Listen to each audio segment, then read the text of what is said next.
할렐루야, 반갑습니다. 오늘은 6월 22일 토요일입니다. 예레미야서 18장 13절에서 23절까지의 말씀입니다. 이 장소는 바로 저희 집 뒷마당에 잠깐 나왔습니다. 이게 식탁에서 우리 뒷마당을 바라보면 이렇게 아보카도 나무가 이렇게 열매를 맺고 있습니다. 올해는 열매를 아주 많이 맺을 것 같습니다. 이렇게 열매 맺는 나무가 열매를 이렇게 맺어갈 때 마음이 얼마나 뿌듯하고 또 얼마나 행복한지 모릅니다. 식물도 마찬가지고 또 사람도 마찬가지고 하나님 앞에서 철이 나면 맺어야 될 열매를 맺어야 아름답고 행복한 것 같습니다. 오늘도 말씀을 통해서 성령의 9가지의 열매를 아름답게 맺어가는 우리가 되기를 주님으로 축복을 드립니다. 오늘 예레미야서 18장 13절에서 23절까지의 말씀을 가지고 하나님께서 오늘 우리가 맺게 하실 열매가 무엇인가 한번 생각해 보기를 원합니다. 오늘 13절에서 14절에 보면 처녀 이스라엘이 심히 가증한 일을 행하였도다 그렇게 말씀하고 있습니다. 오늘 처녀 이스라엘이라고 표현했을 때 어떤 의미인가 라고 하는 거죠. 그것은 바로 이 처녀 이스라엘 즉 유다 백성이 가증한 일을 행하였다라고 했을 때는 바로 가나안의 바알을 섬겼다라고 하는 거죠. 당연히 하나님을 섬겨야 될 하나님의 자녀, 하나님의 백성이 오늘 가나안의 바알을 섬겼던 이런 모습을 보게 되었습니다. 사실 이 이스라엘 백성들, 오늘 유다 백성들은 14절의 말씀처럼 레바논의 눈이 어찌 들의 바위를 떠나겠으며 먼 곳에서 흘러내린 찬물이 어찌 마르겠느냐. 오늘 레바논의 눈이 바위를 떠나갈 수 없고 또 먼 곳에서 흘러내리는 이 찬물이 마르지 않는 것이 당연한 것처럼 변하지 않아야 될 오늘 백성들이 이스라엘 백성인데 오늘 그들이 하나님 앞에 범죄하며 변했다라고 하는 그러한 말씀을 하고 있는 거죠. 그런 면에서 오늘 첫 번째로 우리가 묵상해 봐야 될 부분들은 내가 하나님 앞에 사실은 변하지 않았는가, 오늘 변질되지 않았는가 라고 하는 내 신앙의 점검들이 오늘 첫 묵상이 아닐까 하는 생각을 해보는 거죠. 두 번째로 15절에서 17절에 보면 우상 숭배에 대한 심판이 나와 있어요. 그 심판이 뭐냐고 하면 그 결과가 뭐냐고 하면 16절에 보니까 그들의 땅으로 두려움과 영원한 웃음거리가 되게 하겠다라고 하는 거죠. 오늘 15절에 보면 무릇 내 백성은 나를 잊고 허무한 것에 분향하거니와 하나님을 잊어버리게 되어지고 또 하나님을 잊고 난 다음에 엉뚱한 곳에 가서 제사를 드리거나 예배를 드리는 그러한 삶을 살게 되어질 때는 오늘 두려움이라고 하는 그런 일이 인생 가운데 찾아오게 되어질 것이고 또 그 인생은 영원한 웃음거리가 되게 하겠다라고 하는 그 말씀이 기록되어져 있습니다. 두 번째로 우리가 묵상해 보아야 될 것은 오늘 나는 하나님을 잊어버리진 않았는가, 나는 하나님을 얼마나 기억하고 살아가는가라고 하는 것입니다. 우리의 삶 가운데 걱정이 있고 우리의 삶 가운데 불안이 있고 우리의 삶 가운데 두려움이 있다고 한다고 하면 하나님을 바라보는 시간이 부족하거나 하나님을 생각하는 시간이 부족하거나 아니면 하나님을 잊고 살아가는 시간이 우리 안에 너무나 많기 때문에 생겨나는 것이라는 생각을 해봅니다. 사랑하는 성도 여러분, 그리고 이 영상을 보시는 하나님의 참으로 고귀한 하나님의 백성 여러분, 오늘 하나님을 잊지 아니하고 하나님을 기억해내는 삶, 하나님의 말씀을 기억하고 바라보고 하나님을 마음속에 킵하고 끝까지 지켜내는 그러한 삶들을 통해서 내 안에 불안한 환경들, 걱정되어지는 부분들, 그리고 두려움들을 다 이겨내 가시는 그러한 복이 있기를 주님으로 축복을 드립니다. 한번 점검해 보십시오. 내가 왜 불안하지? 내가 왜 걱정이 되지? 왜 내가 두렵지? 오늘 내가 그런 마음이 생기는 이유가 뭘까? 그것은 하나님을 순간적으로 잊어버리고 있었기 때문이라는 생각을 해보시기를 바라는 것입니다. 세 번째로 우리가 생각해 보아야 될 것은 뭐냐고 하면 분별력입니다. 오늘 18절에 보니까 그들이 말하기를 오라 우리가 꾀를 내어 예레미야를 치자. 제사장에게서 율법이 지혜로운 자에게서 책략이 선지자에게서 말씀이 끊어지지 아니할 것이니 오라 우리가 혀로 그를 치고 그의 어떤 말에도 주의하지 말자 하나이다 라고 이야기하고 있어요. 여러분 이 본문만 보면 우리가 헷갈릴 수가 있어요. 왜냐고 하면 제사장에게 율법이 나오는 게 맞고 지혜로운 자에게서 책략이 나오는 게 맞고 선지자에게서 말씀이 끊어지지 않는 것이 맞다라고 하는 것입니다. 그런데 왜 오늘 예레미야를 치자고 이야기할까요? 예레미야를 무너뜨리자고 이야기할까요?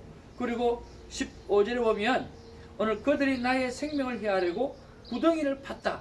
오늘 예레미야를 죽이려고 구덩이를 팠다라고 이야기하고 있어요. 왜 그렇게 이야기할까요? 예레미야도 선지자인데 말입니다.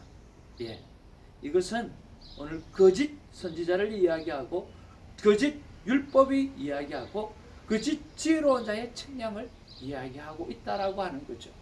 오늘 예레미야는 이스라엘을 향해서 오늘 멸망을 선포하고 있어요. 오늘 예레미야는 오늘 바벨론에게 포로로 잡히게 되어질 것이라고 예언하고 있다라고 하는 것입니다. 그러니까 예레미야가 말하고 있는 하나님의 가슴을 그대로 전달하고 있는 그것은 그들의 귀에 들리지 않는 거예요. 그것이 잘못된 것이라고 생각하는 거죠. 그러면서 오늘 우리에게 율법이 계속해서 주어지고 있고 오늘 지혜로운 자에게 책략이 계속해서 나와지고 있고 선지자의 말씀이 끊어지지 않고 계속해서 흘러나오고 있으니까 예레미야가 하는 말은 오늘 우리가 듣지 말자. 그의 혀를 잘라버리자. 그리고 그를 죽여버리자라고 이야기하는 거죠. 오늘 이 땅과 열방을 살아가면서 오늘 우리가 분명한 분별력이 필요합니다. 누가 하나님의 말씀을 제대로 전하는가? 어떤 것이 하나님의 마음인가? 라고 하는 것을 우리가 정확하게 분별하고 들을 수 있는 그런 지혜가 필요한 거죠. 우리가 입에 쓴 것이 몸에 좋다라고 우리가 이야기하지 않습니까? 오늘 하나님의 말씀을 정확하게 분별하고 이 시대를 정확하게 분별하고 내 삶 가운데 머니 파워 때문에 아니면 명예나 권력 때문에 오늘 하나님의 길을 걸어가는 일에 있어서 하나님 말씀을 놓치지는 않는지 한번 묵상해보는 그런 시간이 또 한 번 있기를 주님으로 축복을 드립니다. 우리는 세상을 리드해야 될 사람이지 세상의 유혹에 넘어가서는 안 되는 거죠. 오늘 이 세상 속에서 우리가 빠져들어갈 때 얼마나 많은 줄 모릅니다. 하나님의 말씀을 붙잡고 오늘 분별력이 있는 삶을 살아내는 우리가 되어야 하겠습니다.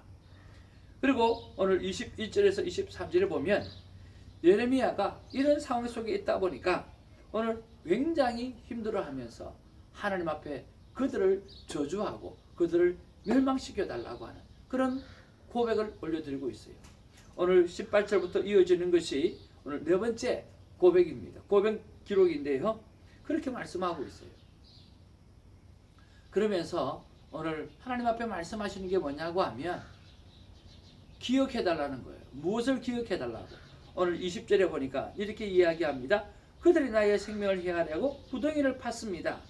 내가 주의 분노를 그들에게 돌이키려 하고 주의 앞에 서서 그들을 위하여 유익한 말을 한 것을 기억해달라. 예, 이런 상황 가운데도 오늘 예레미야는 하나님 앞에 돌아오기를 돌이키려고 하기 위해서 자기는 노력했다라고 하는 거죠. 그리고 그들을 위하여 유익한 말을 한 것을 기억해달라. 그들을 향해서 끝까지 오늘 바른 말씀을 전하려고 애쓰고 노력했던 것을 기억하셔서 자신을 프로텍트, 보호해달라고 하나님 앞에 말씀하고 있어요. 여러분 정말 인생의 바닥일 수도 있어요. 아마 예레미야에게 있어서는 그 젊은 세대에 20대에 오늘 많은 자기 주위에 있는 사람들에게 어떻게 보면 유다 백성들 그 모든 사람들에게 조롱을 받는, 그래서 정말 자신을 돌아볼 때 억울하고 정말 내가 이럴 수 있을까, 이런 상황 가운데도 이것을 해야 되나라고 하는 절망 속에 빠져 있었던 그런 상황일 수도 있어요. 그럼에도 불구하고 그는 하나님의 말씀을 담대하게 전했다라고 하는 거죠.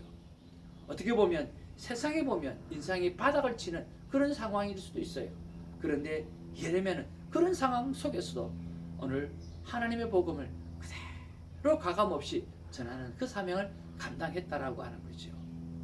여러분, 분당 우리 교회 이찬수 목사님을 잘 아실 것입니다. 여러분들이 그분을 기억하는 것이 무엇 때문에 기억할까요? 그분의 하나님을 향한 가슴의 그 신선함, 그리고 하나님을 향한 그 열정들, 그리고 그 열정 속에서 튀어나오는 귀한 메시지들, 이런 것들이 정말 많은 영향력을 미치기 때문에 많은 사람들의 속에 기억되어지고 또 존경하게 되어지는 목회자로 그렇게 생각되어질 줄로 압니다. 그러나 그분에게 있어서도 20대에 큰 아픔이 있었고 그 아픔을 통해서 지금의 자리에 있을 수 있었던 거죠. 그의 간증에 보면 이렇게 기록을 하고 있습니다. 미국에서 건너와서 20대에 그는 노숙자처럼 살았다고 합니다. 교회의 계단 밑에서 자기도 하고 교회의 처마 밑에서도 지내기도 하고 그러면서 굉장한 어려운 시간들을 보냈다고 합니다. 그리고 일정 시간이 지나고 난 다음에 48,000원짜리 월 사골색 빵을 얻었다고 하는 거죠. 여러분, 48,000원짜리 사골색 빵이라고 한다고 하면 어떻게 했어요? 그냥 겨우 지붕, 겨우 바람막이만 되어줄 수밖에 없는 그런 빵이겠죠. 그때 미국에서 누나가 와서 그렇게 지나는 그의 모습을 바라보면서 하염없이 눈물을 흘렸다라고 하는 것이죠. 그때 이 20대의 이찬수 그 청년은, 누나는 그 모습을 보고 그렇게 울었지만 자기는 노숙자의 생활을 해봤기 때문에 지붕이 있는 것에 대해서 감사한 거죠. 어떤 지붕이라도, 지붕이 있다라고 하는 것 자체, 비가 오면 셀 수밖에 없는 지붕이라 할지라도 감사했고, 바람을 막아주는 벽이 있다라고 하는 것에 대해서 감사할 수 있었다라고 하는 거죠. 그러면서 그의 남은 생애가 그 어려운 인생을 바닥을 치는 그때의 하나님의 은혜, 그때의 그 고생이 오늘 어떤 상황 가운데 온다 할지라도 그때 고생했던, 그때 하나님께서 주셨던 그 레슨 때문에 오늘 더 강하게, 더 긍정적으로 오늘 목회를 할 수 있었고, 삶의 수많은 어려움이 있어도 견뎌낼 수 있는 힘이 그 일을 통해서 나타났다고 고백하는 것이었습니다. 사랑하는 성도 여러분, 여러분의 삶 가운데 예레미야처럼 또 오늘 이찬수 목사님처럼 힘들고 어려운 인생의 바닥을 치는 상황을 만나고 있습니까? 그 시간을 즐기시기를 주님으로 축복을 드립니다. 그 시간은 다시 돌아오지 않는 하나님 앞에 가장 인상적인 인생 레슨 시간일 수 있다라고 하는 거죠. 그것을 믿음으로 붙잡고 하나님 앞에서 살아가게 되어질 때 하나님께서 저와 여러분을 보호하며 정말 하나님의 우편에 앉아서 우리를 부르시는 그날까지 우리가 나아갈 수 있는 힘의 근원이 그 속에서 나타날 수 있다라고 하는 것입니다. 인생의 바닥을 누구나 칠 수 있습니다. 그러나 그 바닥 속에서 하나님께서 주시는 그 레슨, 교훈을 잘 붙잡으면 그 인생은 성공하는 인생이 되어지는 것이죠. 사랑하는 성도 여러분, 오늘 예레미야를 생각하면서 마지막으로 우리가 묵상해야 될 것은 바로 내 인생의 바닥을 칠 때 오늘 예레미야가 하나님의 복음을 가감없이 전하였던 것처럼 나 또한 그 상황 속에 묻혀지는 것이 아니라 그 상황 속에서도 우리가 전해야 될 복음들을 아름답게 전하는 사람, 전하는 인생이 되어야 한다는 사실, 되기 위해서 내가 무엇을 해야 하는가 묵상해 보는 것, 이것이 오늘의 또한 묵상이라고 볼 수가 있겠습니다. 사랑하는 성도 여러분, 오늘도 말씀을 통해서 하나님께서 여러 가지로 생각하게 하고 묵상하게 하는 부분들이 있습니다. 그 속에서 하나님의 음성을 듣고 승리하는 우리가 되기를 주님의 이름으로 축복을 드립니다. 할렐루야.